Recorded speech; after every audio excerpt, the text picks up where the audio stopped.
Oxygen Easy filtrų keitimas. Atsidarome savo appsą, tada atsidarome savo instaliaciją.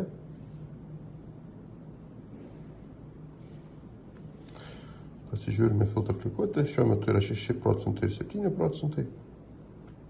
Ir norint resetuoti, reikėtų eiti į meniu, dešiniai pusėje kampe, 3 linijos.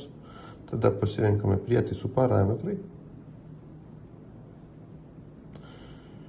Pasirenkame rekuperatoriaus instaliaciją, pasirenkame vartotojo meniu, einam žemyn, yra filtrai.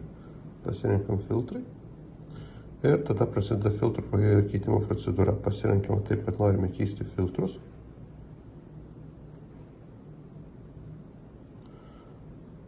Tada reikėtų pasirinkti filtrus tiekiamo ir ištraukiamo orų, tik tais pagal tai, kokius nusipirkome filtrus. Kadangi yra galimos kelios variacijos, šituo atveju yra M5, tai paliekam M5. Ir sekantis žingsnis būtų filtrų keitimas.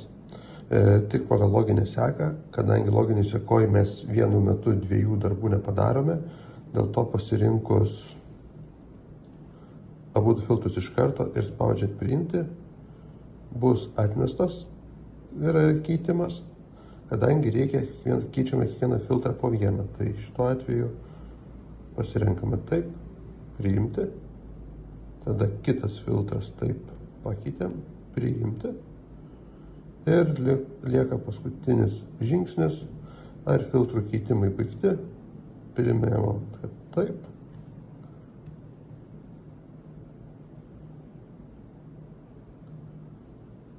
Ir filtrai yra pakeisti. Grįžtame į pradinį langą. Darome filtrų laikmetį. Filtrų procentai yra 0.